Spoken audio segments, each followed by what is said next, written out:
नमस्कार दोस्तों, स्वागत है आपका अपने YouTube चैनल शिवेंद्रा सर जीएस में। दोस्तों, एक बार पुनः मैं आपके सामने प्रस्तुत हूँ इतिहास के अति महत्वपूर्ण प्रश्नों के साथ। तो आज मैं इतिहास के प्रैक्टिस सेट 2 की बात करने वाला हूँ। दोस्तों, यह सेशन सभी प्रतियोगी परीक्षाओं में पूछे जाने वाले इतिहास के प्रश्नों के लिए अति महत्वपूर्ण होने वाला है।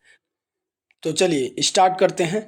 आज का हमारा पहला क्वेश्चन है, मुगल काल में संस्कृत से फारसी में अनुवादित महाभारत को किस नाम से जाना जाता है? तो इसका जो सही आंसर हो जाएगा वो हो जाएगा ऑप्शन नंबर सी, यानी कि मुगल काल में संस्कृत से फारसी में अनुवादित महाभारत को हम रज्मनामा के नाम से जाना जाता है।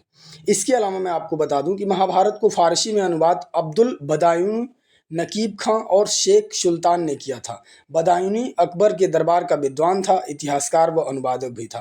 रामायण का भी फारसी में अनुवाद बदायूनी, नकीब खां और शेख सुल्तान ने किया था। संस्कृत में मूल महाभारत की रचना वेद व्यास के द्वारा की गई है। 1574 ईस्वी में फतेहपुर सीकरी में अकबर द्वारा गठित मकतब खाने में, जो इसको हम अनुवाद विभाग कहते थे, इसी में कई संस्कृत ग्रंथों का फारसी में अनुवाद किया गया था। जो मुगलों की राजकीय भाषा की हम बात करें तो उनकी जो राजकीय भाषा थी वो फारसी थी और शाहनामा जो है वो फिरदौसी की रचना थी। चलिए नेक्स्ट क्वेश्चन की बात करते हैं। भारत का पहला स्वतंत्रता संग्राम 10 मई 1857 को कहाँ पर शुरू हुआ था? तो भारत का जो पहला स्वतंत्रता संग्राम है वो 10 मई 1857 को ना ही लखनऊ में शुरू हुआ था और ना ही इलाहाबाद में शुरू हुआ था और ना ही बरेली में शुरू हुआ था। तो इसका जो सही उत्तर होगा वो होगा आपका ऑप्शन नंबर ई, यानी कि भारत का जो पहला स्वतंत्रता संग्राम है वो 10 मई 1857 को मेरठ में शुरू हुआ था। इसके साथ मैं आपको बता दूं, 1857 के स्वतंत्रता संग्राम को तत्कालिक कारण पुरानी ब्रेस्ट ब्राउन बंदूक के स्थान पे नया रॉयल एनफील्ड का जो है प्रयोग करना था। इसके साथ बंगाल की सेना में यह सूचना फैल गई थी कि कारतूस के जो ढकना है, यानी कि जिसको खींच के उसको उसमें गोली भरनी है, वो गाय और सुअर की चर्बी लगी हुई है इसमें। यानी कि 23 जनवरी 1857 को दमदम में सैनिकों ने कारतूस के प्रयोग से क्या कर दिया, मना कर दिया। और 26 फरवरी 1857 ईस्वी में बहरामपुर में सैनिकों ने कारतूस प्रयोग करने से मना कर दिया।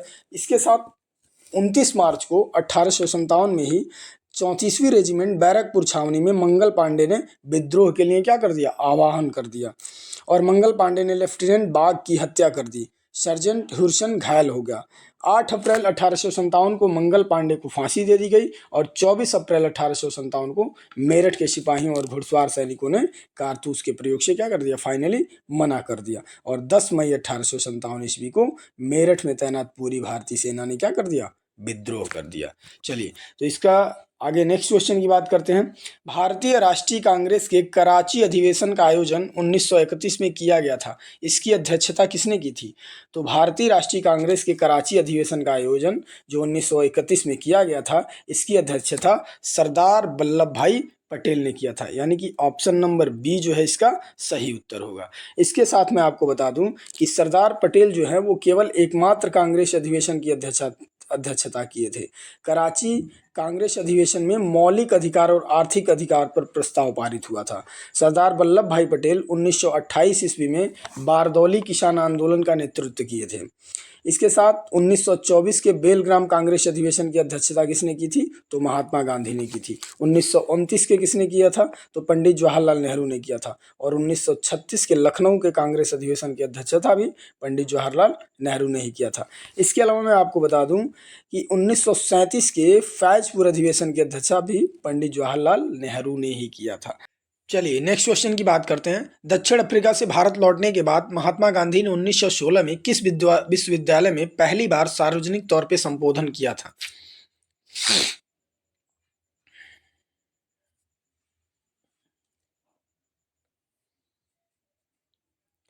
चलिए नेक्स्ट क्वेश्चन की बात करते हैं। दक्षिण अफ्रीका से भारत लौटने के बाद महात्मा गांधी ने 1916 में किस विश्वविद्यालय में पहली बार सार्वजनिक तौर पे संबोधन किया था? तो इसका जो सही आंसर हो जाएगा वो हो जाएगा ऑप्शन नंबर ए, यानी कि महात्मा गांधी ने दक्षिण अफ्रीका से भारत लौटने के बाद 1916 में बनारस हिंदू विश्वविद्यालय में पहली बार संबोधन किया था। इसके साथ मैं आपको बता दूं कि एनी बेसेंट के द्वारा स्थापित सेंट्रल हिंदू स्कूल पंडित मदन मोहन मालवीय के प्रयास से बीएचयू में रूपांतरित कर दिया गया था। 4 फरवरी 1916 को वायसराय लॉर्ड हार्डिंग सेकंड ने विश्वविद्यालय का क्या किया था, उद्घाटन किया था। गांधी जी बीएचयू में 4 फरवरी को अपने पहले भाषण में राजा महाराजाओं की शान शौकत की धज्जियां क्या किया था, इन्होंने उड़ा दिया था।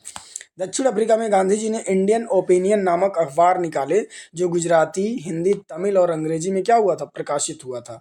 1904 में गांधी जी ने डरबन में फिनिक्स फार्म की स्थापना की थी और गांधी जी के जो राजनीतिक गुरु थे वो गोपाल कृष्ण गोखले थे। महात्मा गांधी जी के राजनीतिक जीवन के घटनाओं का कालक्रम जो है वो मैं आपको बता दूं कि चंपारण का जो सत्याग्रह था वो 1917 में हुआ था। अहमदाबाद मिल हड़ताल 1918 में। खेड़ा आंदोलन किया था इन्होंने 1918 में ही। असहयोग आंदोलन, नॉन कॉपरेशन मूवमेंट कहते हैं जिसको, 1920 से लेकर 22 तक। सविनय अवज्ञा आंदोलन, सिविल डिसोबीडिएंट मूवमेंट जिसको कहते हैं, 1930 से लेकर 34 तक इसमें पार्टिसिपेट किए थे। और क्विट इंडिया मूवमेंट, भारत छोड़ो आंदोलन का भी इन्होंने लीड किया था 1942 से लेकर 1944 तक। चलिए नेक्स्ट क्वेश्चन की बात करता हूँ। किस मुगल शाहजादे ने 1657 में उपनिषदों का फारसी में अनुवाद किया था? तो इसका जो सही आंसर हो जाएगा वो हो जाएगा आपका option number C, Dara Shikoh ने। यानी कि दारा शिकोह ने 1657 में उपनिषदों का फारसी में अनुवाद करवाया था। इसके अलावा मैं आपको बता दूं कि उपनिषदों का फारसी में अनुवाद शाहजहां के शासनकाल में दारा शिकोह ने शर्र अकबर शीर्षक नाम से किया था। इसका शीर्षक क्या था? सर्रे अकबर था। और इसमें 52 उपनिषदों का अनुवाद किया गया था। दारा शिकोह को उसकी सहिष्णुता एवं उदारता के लिए लेनपुल ने लघु अकबर की संज्ञा दी है इसको। यानी कि लेनपुल जो था इतिहासकार, उसने इसको लघु अकबर कहा है। इसके साथ मैं आपको बता दूं कि मज्म उल बहरीन जो है वो दारा शिकोह की मूल रचना है। मुगल बादशाह शाहजहां ने बलबन द्वारा प्रारंभ ईरानी दरबारी रिवाज सिजदा प्रथा को क्या कर दिया था? समाप्त कर दिया था। किसने? शाहजहां ने। चलिए नेक्स्ट क्वेश्चन की बात करता हूँ। राष्ट्रकूट वंश के द्वारा निम्न में से किस मंदिर का निर्माण करवाया गया था?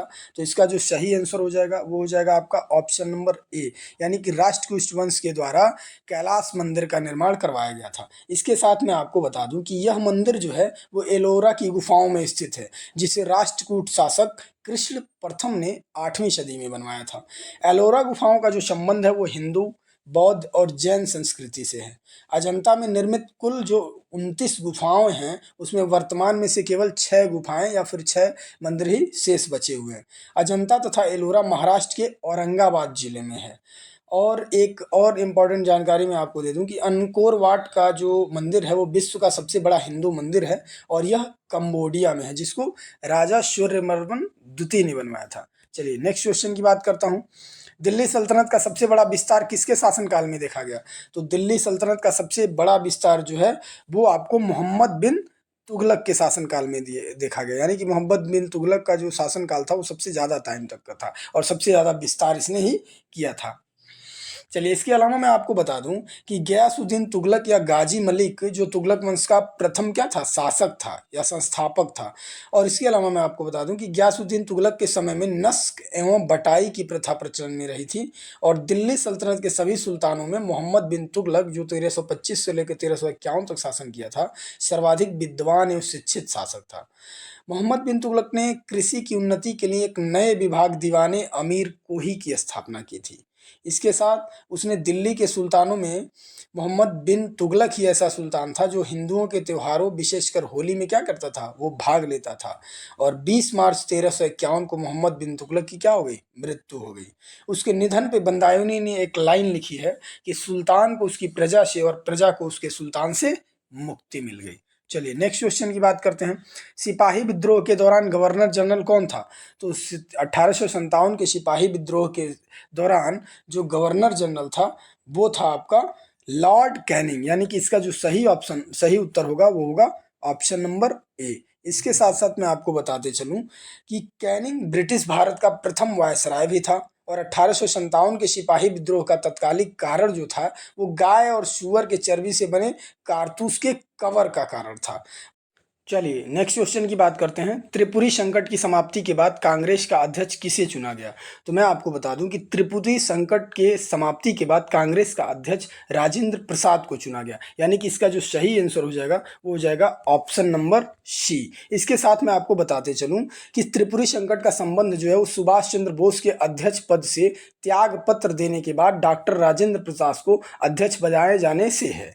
यानी कि 1938 ईस्वी में कांग्रेस का अधिवेशन हरिपुरा में हुआ था और सुभाष चंद्र बोस की अध्यक्षता में हुआ था, और 1939 की ईस्वी के जो कांग्रेस का अधिवेशन था वो त्रिपुरी में हुआ था, जो मध्य प्रदेश में है, और सुभाष चंद्र बोस की अध्यक्षता में ये भी हुआ था। तो सुभाष चंद्र बोस ने कांग्रेस कार्यकारी परिषद से मतभेद होने पर क्या कर दिया, त्यागपत्र दे दिया, और रेजिग्नेशन देने के बाद सुभाष चंद्र बोस ने अपनी अग्रगामी पार्टी यानी कि फॉरवर्ड ब्लॉक पार्टी की स्थापना किया, और 1933 में इसकी उन्होंने क्या की, स्थापना की। चलिए नेक्स्ट क्वेश्चन की बात करते हैं। निम्न में से किसने तबकात ए नासिरी नामक पुस्तक लिखी है? तो तबकात ए नासिरी पुस्तक जो है आपकी लिखा गया है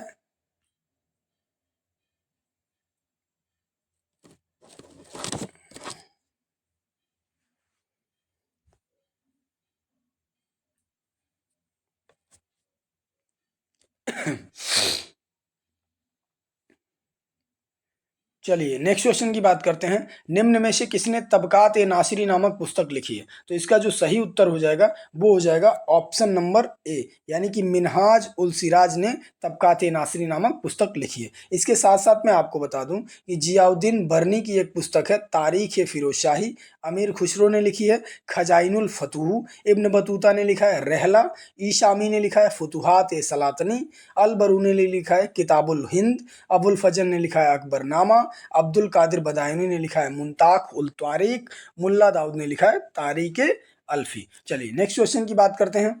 ब्रिटिश प्रधानमंत्री रैमजे मैकडोनाल्ड द्वारा सांप्रदायिक पंचायत की घोषणा कब की गई थी? तो ब्रिटिश प्रधानमंत्री रैमजे मैकडोनाल्ड के द्वारा सांप्रदायिक पंचायत की घोषणा अगस्त 1932 में की गई थी, यानी कि इसका जो सही उत्तर होगा वो होगा ऑप्शन नंबर ए। इसके साथ मैं आपको बताते चलूं कि 16 अगस्त 1932 में रैमसे मैकडोनाल्ड ने विवादस्त सांप्रदायिक पंचायत की घोषणा की। इसके अनुसार दलितों को हिंदुओं से अलग मानकर उन्हें अलग प्रतिनिधित्व देने का नया प्रावधान किया गया, और सांप्रदायिक पंचायत की घोषणा के समय वायसराय जो थे वो लॉर्ड वेलिंगटन थे, और इसके साथ ही पूना समझौता 24 सितंबर 1932 को हुआ, और भारत शासन अधिनियम 1935 लॉर्ड वेलिंगटन के समय में ही पास हुआ था। यानी कि जब सांप्रदायिक पंचायत के समय जो वायसराय थे उन्हीं के समय में 1935 का जो भारत शासन अधिनियम है वो भी आया था। लॉर्ड वेलिंगटन ने कांग्रेस के बंबई अधिवेशन में 1915 में हिस्सा लिया था, और उस अधिवेशन की अध्यक्षता सर सत्येंद्र प्रसन्ना सिन्हा ने किया था। चलिए नेक्स्ट क्वेश्चन की बात करता हूँ। स्वामी विवेकानंद ने किस वर्ष में शिकागो संयुक्त राज्य अमेरिका में जो है यूएसए में विश्व धर्म सम्मेलन में वेदांतिक दर्शन की सर्वोच्चता का उल्लेख किया था? यानी कि उन्होंने शिकागो के विश्व धर्म सम्मेलन में कब पार्टिसिपेट किया था? तो इसका जो सही आंसर हो जाएगा वो हो जाएगा आपका ऑप्शन नंबर सी, यानी कि 1893 में इन्होंने भाग लिया था। इसके साथ मैं आपको बता दूं कि स्वामी विवेकानंद ने वर्ष 1900 में पेरिस में आयोजित द्वितीय विश्व धर्म सम्मेलन में भी भाग लिया था। इसके साथ साथ विवेकानंद के प्रभावशाली भाषणों से प्रभावित होकर न्यूयॉर्क हेराल्ड ने लिखा था कि भारत में ईसाई प्रचारक भेजना क्या है, सबसे बड़ी बेवकूफ़ी है। ये असर था स्वामी विवेकानंद जी का। ठीक है, चलिए नेक्स्ट क्वेश्चन की बात करते हैं। निम्नलिखित में से कौन से वे नेता थे जिन्होंने खिलाफत के समर्थन में असहयोग आंदोलन शुरू करने की आवश्यकता के बारे में महात्मा गांधी को समझाने में महत्वपूर्ण भूमिका निभाई थी? तो इसका जो सही उत्तर हो जाएगा वो हो जाएगा ऑप्शन नंबर सी, यानी कि शौकत अली। चलिए नेक्स्ट क्वेश्चन की बात करते हैं। निम्नलिखित में से कौन सा हिंदुस्तान रिपब्लिकन एसोसिएशन के संस्थापक सदस्यों में से एक था? तो इसका जो सही उत्तर होगा वो हो जाएगा ऑप्शन नंबर ए, यानी कि राम प्रसाद बिस्मिल जो थे वो हिंदुस्तान रिपब्लिकन एसोसिएशन के संस्थापक सदस्यों में से एक थे। इसके साथ मैं आपको बता दूं कि हिंदुस्तान रिपब्लिकन एसोसिएशन की जो स्थापना की गई थी वो 1924 ईस्वी में कानपुर में की गई थी। HRS का जो संस्थापक सदस्य थे वो थे सचिंद्र नाथ सान्याल, योगेश चटर्जी और राम प्रसाद बिस्मिल।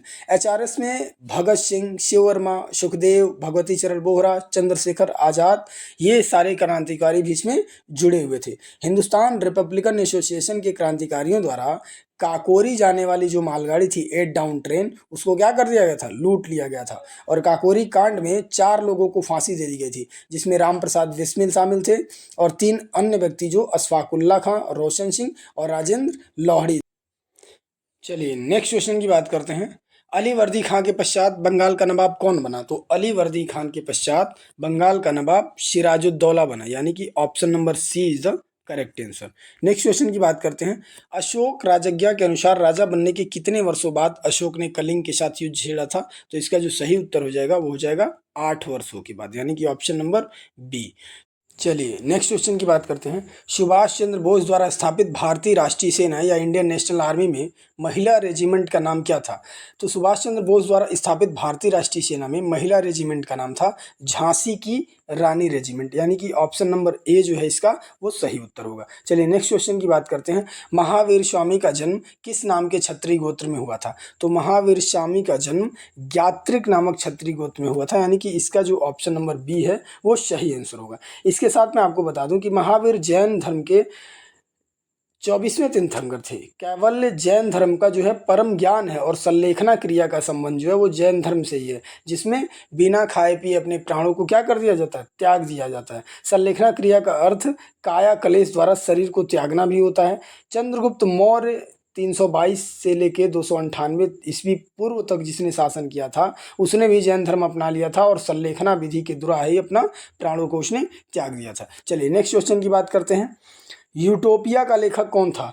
तो यूटोपिया का जो लेखक था वो था थॉमस मोर, यानी कि इसका जो सही आंसर हो जाएगा वो हो जाएगा ऑप्शन नंबर ए। इसके अलावा मैं आपको बता दूं कि थॉमस मोर एक अंग्रेज वकील, लेखक, पुनर्जागरण मानवतावादी और दार्शनिक थे। थॉमस मोर की पुस्तक यूटोपिया का प्रकाशन जो है वो 1516 ईस्वी में हुआ था। चलिए नेक्स्ट क्वेश्चन की बात करता हूँ।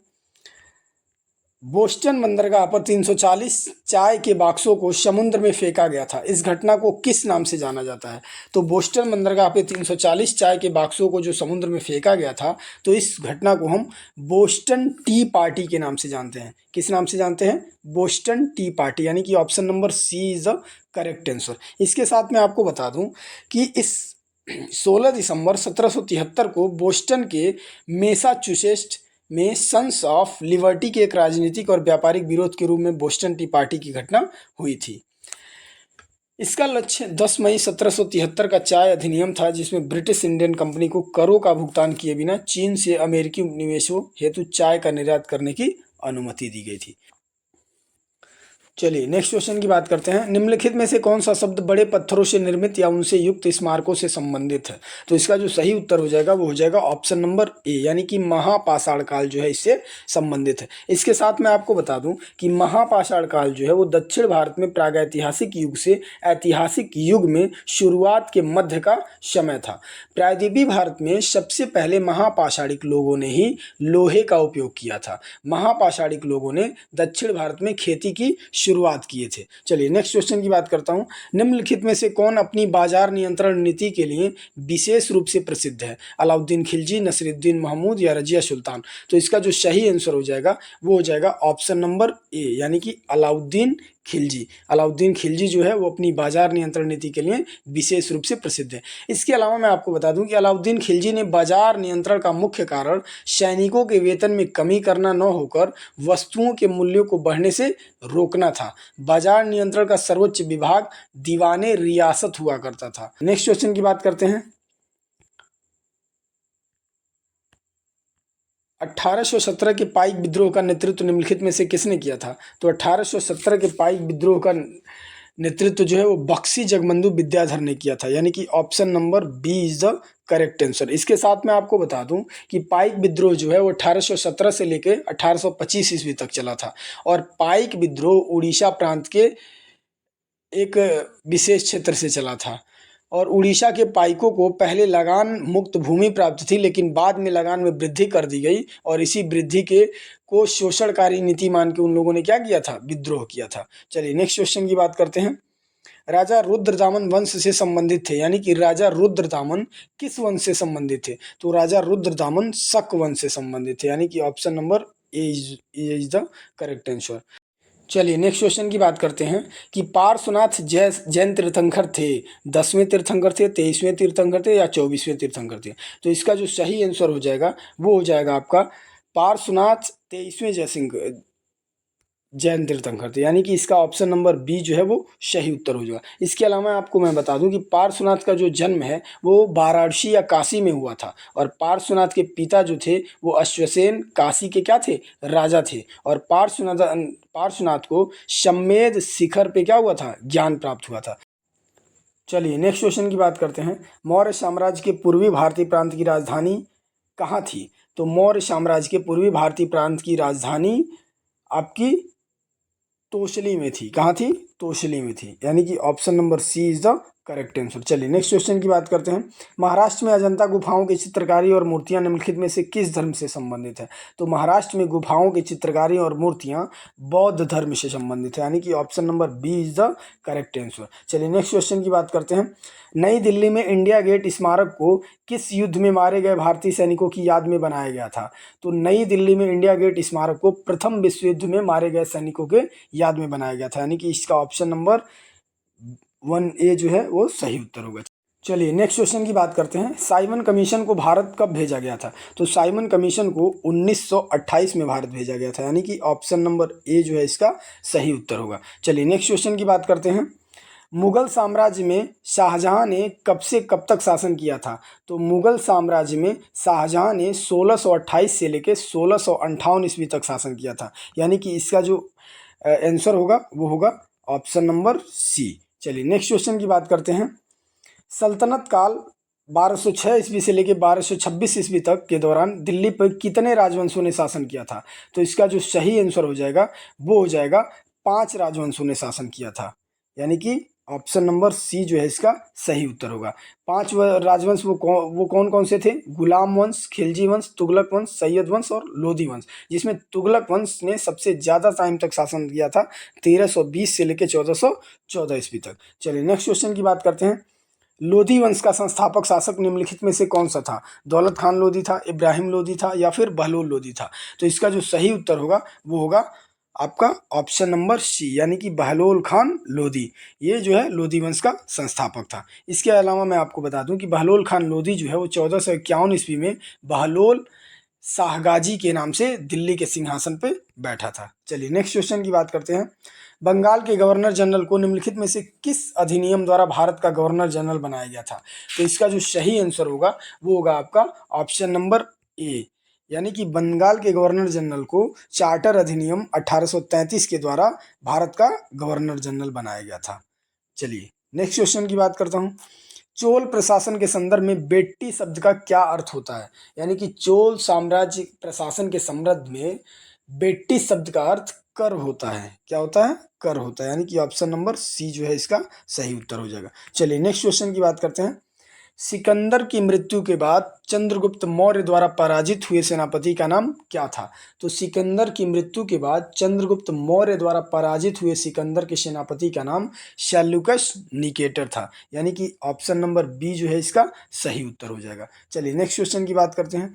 दूसरी शताब्दी ईसा पूर्व के दौरान हेलियोडोरस निम्नलिखित में से किसके दरबार में राजदूत के रूप में आया था?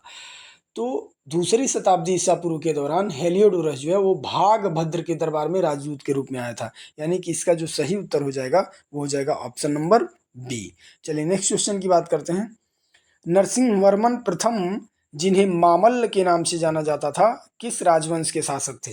तो इसका जो सही आंसर हो जाएगा वो हो जाएगा ऑप्शन नंबर सी, यानी कि नरसिंहवर्मन प्रथम, जिन्हें मामल्ल वंश के नाम से जाना जाता था, वो पल्लव वंश के राजवंश के शासक थे। चलिए नेक्स्ट क्वेश्चन की बात करते हैं। माओ जी डांग किस देश की साम्यवादी आंदोलन का नेता था? तो माओ जी डांग जो है वो चीन में साम्यवादी आंदोलन के जनक थे, यानी कि नेता थे वहीं के। ठीक है, यानी कि इसका जो सही उत्तर होगा वो होगा ऑप्शन नंबर सी, चाइना। चलिए नेक्स्ट क्वेश्चन की बात करते हैं। चीन में 1911 ईस्वी के विद्रोह का क्या परिणाम हुआ? तो चीन में 1911 ईस्वी के विद्रोह में एक गणतंत्र की स्थापना हुई, यानी कि इसका जो सही उत्तर होगा ऑप्शन नंबर ए। चलिए नेक्स्ट क्वेश्चन की बात करते हैं, और आज का हमारा ये अंतिम क्वेश्चन है। निम्नलिखित में से कौन सा युग्म गलत है? रायगढ़ का किला महाराष्ट्र में है, ये गलत है। जूनागढ़ का किला कर्नाटका में है, ये गलत है। या महाराजगढ़ की किला राजस्थान में है, ये गलत है। तो इसका जो सही आंसर हो जाएगा वो हो जाएगा आपका कि जूनागढ़ का किला कर्नाटका में स्थित है, ये गलत है। क्योंकि जूनागढ़ का जो किला है वो कर्नाटका में नहीं, गुजरात में स्थित है। तो दोस्तों आज का रहा हमारा ये सेशन। आशा करता हूँ आपको ये सेशन पसंद आया होगा। Thank you.